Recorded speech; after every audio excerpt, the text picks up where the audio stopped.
Vamos a hablar de reciclar, reutilizar, clasificar y demás.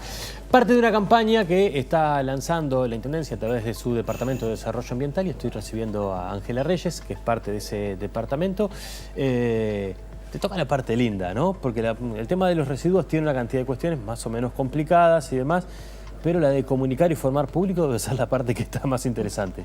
Sí, yo creo que es súper interesante y de hecho, te comentaba ahora, estamos tratando de darle un gran impulso a esto de dar información sobre cómo se deben gestionar los residuos, sobre qué pasa con los residuos una vez que salen de la casa de uno, esa pregunta que hacían antes, porque creemos que es fundamental y que cuanto más información también la gente se compromete más. O sea, desde el desconocimiento es difícil construir, es difícil integrar nuevas costumbres, pero desde el conocimiento es más sencillo.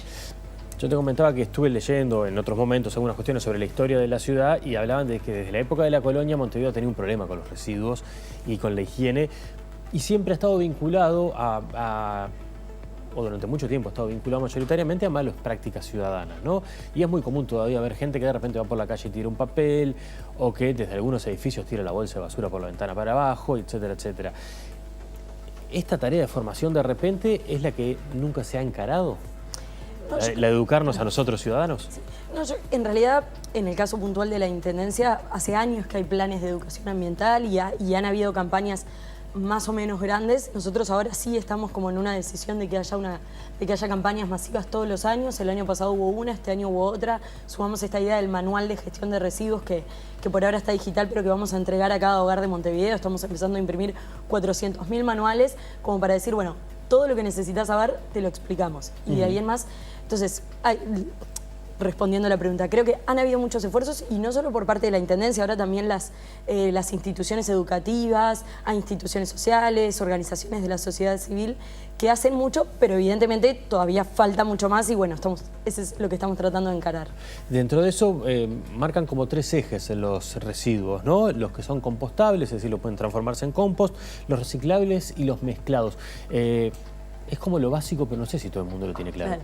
No, de hecho, y esto es importante porque durante mucho tiempo lo que pasa en Uruguay es que diferentes intendencias y diferentes instituciones utilizaban distintos nombres para referirse a los residuos. Entonces, el año pasado salió una norma de UNIT en la que participaron varios organismos públicos y privados para decir, bueno, pongámonos de acuerdo cómo le vamos a decir y qué tiene cada fracción de residuos. Y ahí surge los mezclados, que serían más bien, por ejemplo, los restos de comida, los residuos higiénicos, etcétera. Los reciclables, que son el plástico, el papel y cartón, el metal, el vidrio. Y los compostables, sería una tercera categoría, que son justamente los que se pueden hacer compost, en los que estarían las cáscaras de frutas y verduras, de huevo, la yerba, el café. ¿Las costillitas de Gonzalo entrarían ahí? A los mezclados. A los mezclados. Entonces ahí están como esas 3 categorías y cada hogar tiene como diferentes niveles de separación, ¿no? Está el que tira todo junto, que ahí sería lo mezclado. Hay muchos hogares que ya separan entre mezclados y reciclables, y los que están más avanzados dicen, bueno, mezclados, reciclables, compostables, y con esos hago compost. Gabriela decía que de repente uno no sabe si después va todo junto al mismo lugar o no. Y claro, lo que sucede con algunos dentro de los que están marcados como reciclables, está el Espumaplast también, es que van a empezar a instalarse contenedores especiales tratando de hacerlos accesibles, entonces los ponen en los centros comerciales, ¿no? En supermercados y en los shoppings, para que la gente lleve ahí sí los que sean cartones, plásticos y Espumaplast. Sí, en las puertas de los supermercados y de las grandes superficies en todo el territorio ya hay contenedores para reciclables que son los que están ahora plástico, ahí entraría el Espumaplast y también el PET, las típicas botellas, por ejemplo, de refresco, de agua. Papel y cartón, envases metalizados, tipo latas y demás, vidrio y por ahí. Pero esto que es importante también, y por eso hago memoria, es que muchas veces la capacidad de reciclar un material también depende de la tecnología que haya en un momento en el país, de qué se puede exportar. En Uruguay hay parte de lo reciclable que se exporta para reciclar afuera. Por ejemplo, el Espumaplast se separa, se pone en un barco y se vende, en este caso, por ejemplo, el Espumaplast, creo que concretamente a Malasia, donde tienen la maquinaria para hacer los procesos de reciclaje. Entonces esa información va variando y eso también a veces hace que se genere confusión en las personas que dicen, pero no entiendo, el papel ahora sí, ahora no. Bueno, justamente por eso esta es nuestra idea de comunicarlo más, ¿no? ¿Qué pasa con, hay otro tipo de residuos que son, bueno, y que también está detallado en el manual de gestión ambiental, pero te lo pregunto para que lo cuente vos porque yo lo leí pero no tiene gracia que lo cuente yo. ¿Qué pasa con, hago una reforma en mi casa, tiro 2 paredes y levantó una. Me queda una cantidad de escombros. Sí, esos para nosotros son fundamentales. Hay como 3 residuos que históricamente dentro de la Intendencia se le dijo voluminosos, nosotros ahora tratamos de denominarlos diferentes, que son las podas, los escombros y los residuos grandes, como por ejemplo los muebles y electrodomésticos, ¿no? Esos residuos muchas veces los vecinos optan o por tirarlos adentro del contenedor, si veo que entra, por ejemplo, veo que el escombro entra, tapo el contenedor con el escombro, o dejarlos al lado. Y lo que sucede es que para esos 3 tipos de residuos, cualquiera de las 2 opciones es mala porque si los dejas dentro, saturan rápidamente la capacidad, entonces los contenedores están pensados para un consumo estipulado por los hogares, entonces si yo un día hago una construcción o hago una mudanza, lleno el contenedor en media hora, entonces dejo a mis vecinos sin espacio y si los dejo fuera, promuevo la generación de los típicos mini basurales al lado de los contenedores, ¿no?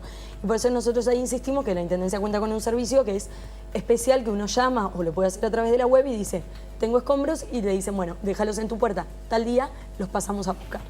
Y este esfuerzo de recolección especial, que en realidad es todo otro sistema de camiones, de horarios y de disposición, tiene que ver con esto, con no saturar la capacidad de los contenedores, con que no se rompan y con que nada quede al lado del contenedor, que es uno de los problemas. Después hay otra cuestión intermedia que también es interesante, porque las buenas intenciones a veces pueden confundir. Sí. Me compré ropa nueva, me compré un par de championes nuevos. Tengo unos que en realidad los voy a dejar de usar, pero están bien. Y entonces, como me parece que alguien los puede aprovechar, lo que hago es muy prolijamente y con mucha buena voluntad, los pongo en una bolsita y los cuelgo al lado del contenedor. Te digo, un par de championes, como te puedo decir, no sé, voy a descartar un electrodoméstico pequeño. Me trajeron una máquina una batidora nueva y tiro la vieja, pero como están dando, la voy a dejar ahí al costado. A alguien le va a servir. Parto de una motivación que está muy buena. Pero también eso están buscando ordenarlo de otra forma. Sí, nosotros por supuesto, y ahí nos pasa que pilas de vecinos nos dicen, no, pero no se dan cuenta que esto es en una buena, evidentemente esto tiene otra vida y no quiero meterlo dentro del contenedor.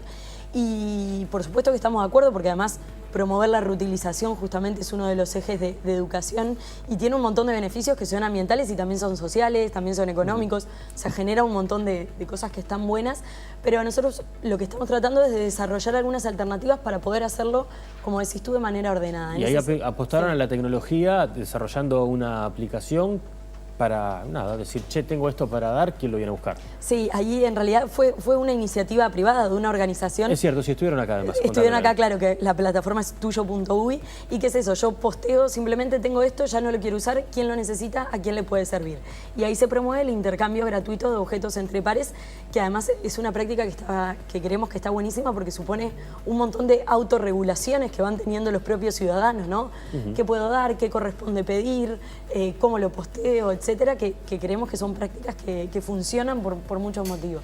Bien, me quedan dos ítems que se podrían resumir en uno, tal vez.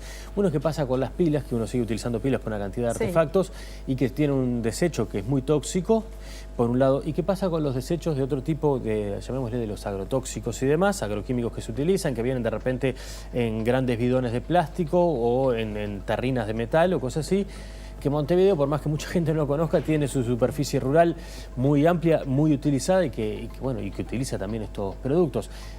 ¿Los tiro al contenedor y entonces hay como una fuente contaminante que va por la ciudad o hay otra variante? Claro. Bueno, nosotros lo que proponemos, espero que no me esté fallando ahora la memoria, no. Con las pilas hay contenedores específicos para pilas y muchas veces la pregunta es dónde están. Si entran, por ejemplo, en nuestra página montevideo.uy/clasificación, ahí hay un mapa donde se especifica dónde están los contenedores para reciclables y dónde están los contenedores para pilas. Esto es una pregunta que siempre nos hacen, uy, tengo que caminar hasta tal lugar o me las tengo que guardar hasta que vaya a tal lugar.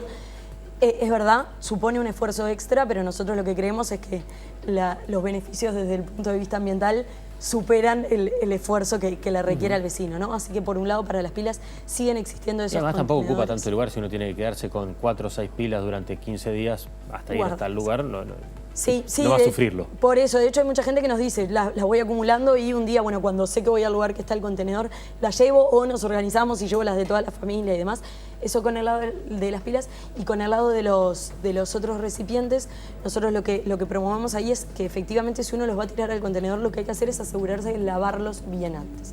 Y ahí muchos te preguntan, bueno, pero entonces hay un consumo de agua. Sí, pero es para evitar, o sea, que el recipiente con restos de agroquímicos no puede ir al contenedor contenedor como tal, porque si no genera contaminación, ¿no?